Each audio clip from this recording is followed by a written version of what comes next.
So in this next part, we're going to work on adding the delete functionality to our application. And let's go back to VS Code. And we'll start off in our API and we'll just open up the Photos controller. And inside here, what we're going to do is create a new method inside our controller. This time it's going to be an HTTP delete. And this needs to take the ID, and this will be the ID of the photo. And we'll create a public async and return a task of iActionResults. And we'll call this delete photo. And the parameters for this will be the int of the user ID, which comes from the root, and also the int ID, which will be the ID of the photo. And what we want to do in here is we're going to grab pretty much the first half of our setMainPhoto method. We want to check to see that the root the user is accessing matches their user ID, which matches their token. We also want to get the user from repo and check to see that the photo they're deleting is actually inside their photo collection. And if it isn't, we'll just return unauthorized. We'll get the photo from the repo itself as well. And we'll also check to see if it's the main photo, because we're not going to let them delete their main photo. If they've already uploaded a photo, then we're going to keep that photo and not let them delete that. You could allow them to delete this photo. I mean, it's not a big deal to do so. But for our application, once they've uploaded a photo, we don't want them to be able to remove all of their photos.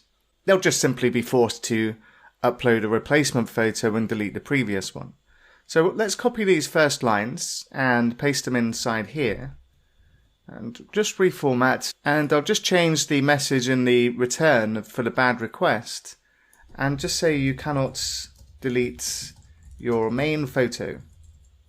So if we think about what we want to do here, we've got our photo stored in Cloudanary, and we're also storing a reference to that image inside our SQLite database. So we're going to need to delete both of these.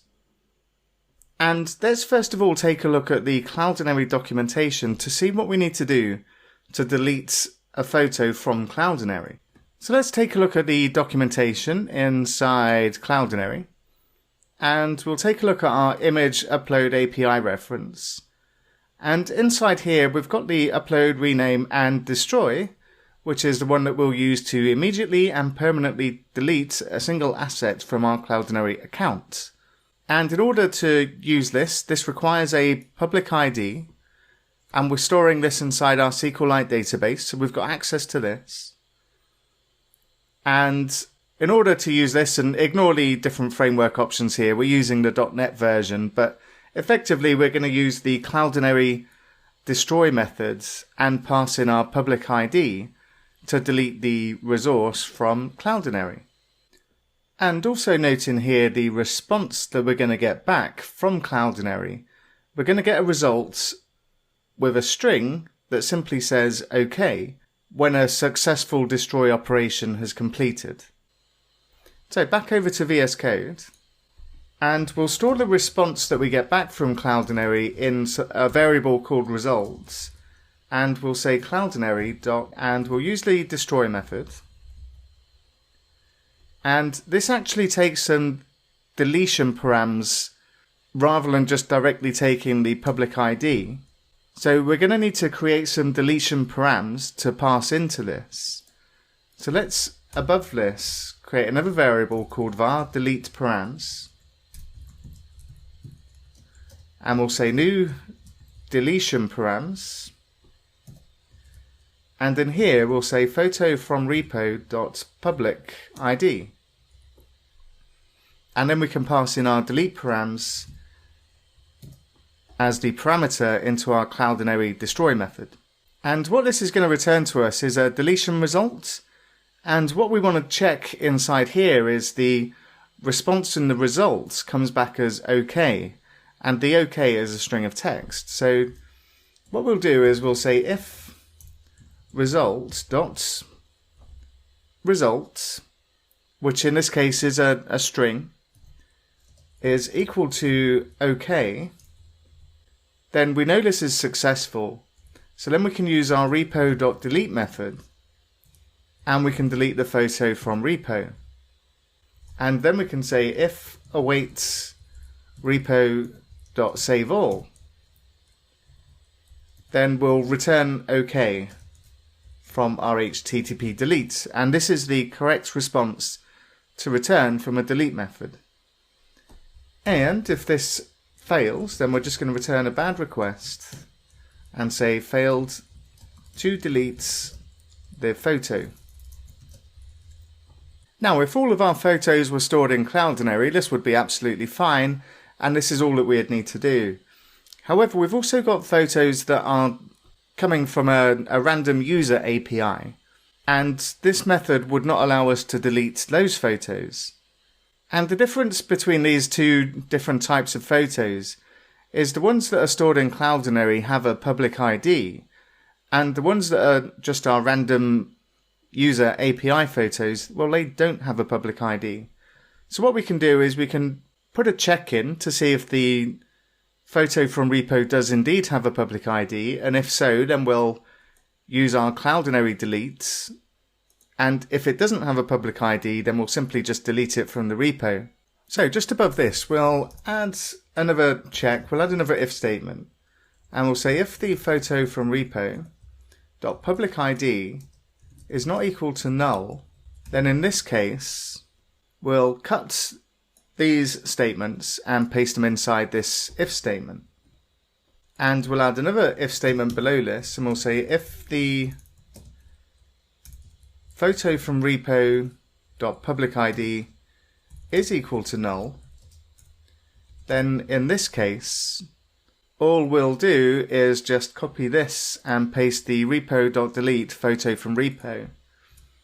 And then we'll save all, regardless of whether it's a Cloudanary or a non-Cloudanary photo, and still return OK.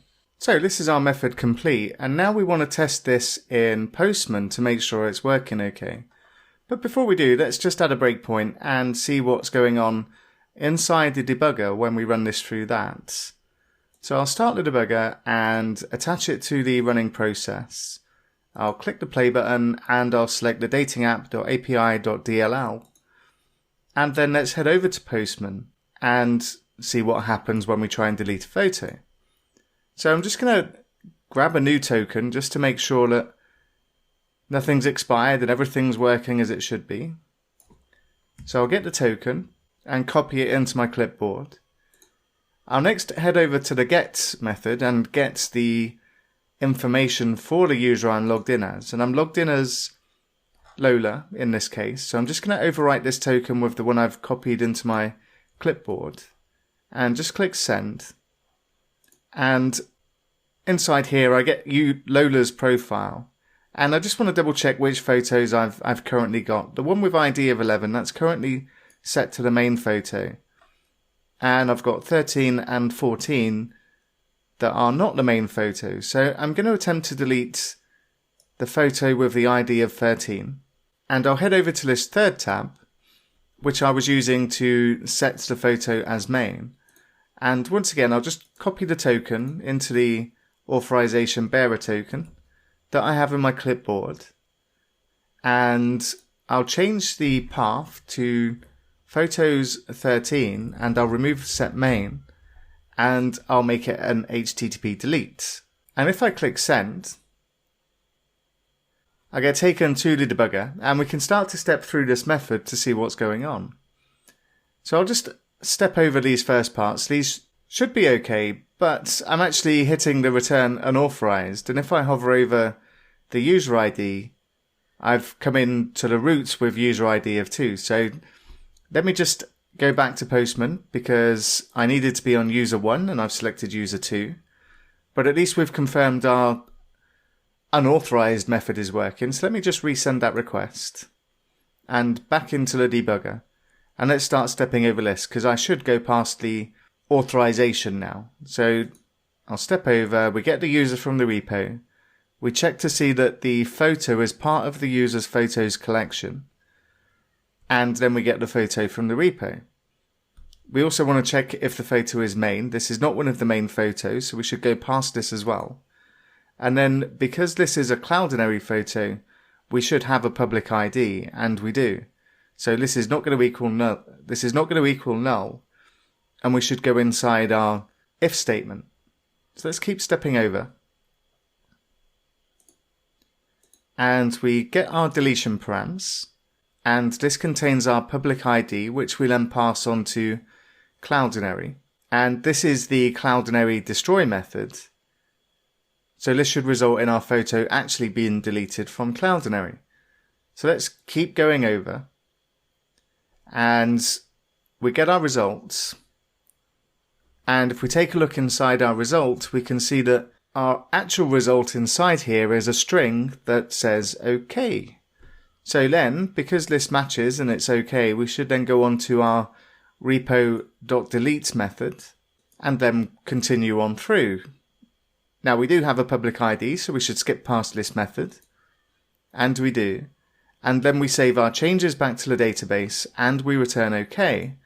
And then that's this method complete. So if we go to Postman, we can see we've got a 200 OK in the response. We don't get anything else because it's just a delete method. And if we go back to the browser, we should find that we have one less photo in Lola's profile. So I'll just refresh the page. And if I click on Edit Photos, we're now down to 3 photos. And if I go to Cloudanary and I take a look at the dashboard and I refresh, I'm now down to just 2 uploaded photos. And we've also got the additional photo that's coming from the random user API. So this all looks good. And now we just need to double check the database to ensure it's been removed from there as well. And if I go into my photos and I just refresh, I can see I don't have a photo with ID of 13. So this is all looking good as well. So I'm just going to go back to VS Code. I'm just going to disconnect the debugger, because I'm pretty happy with this. And let's just do a couple of other quick checks inside Postman as well.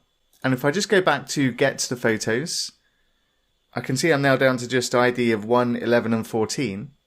Let's make sure I can also delete the photo with the ID of 1. And then see what happens when I try and delete the photo with ID of 11. And then I'll just try with a randomly made up photo ID. So let's go back to the delete. I'll attempt to delete the photo with the ID of 1. I'll click send. And this is OK. If I try and delete the photo with the ID of 11, I should get a 400 bad request. And I do. It tells me I cannot delete my main photo. And if I try and delete a photo that doesn't exist, I should get an unauthorized back. And I do. So this is all working just as we want it to. And our next step is to go and set this up in our SPA application.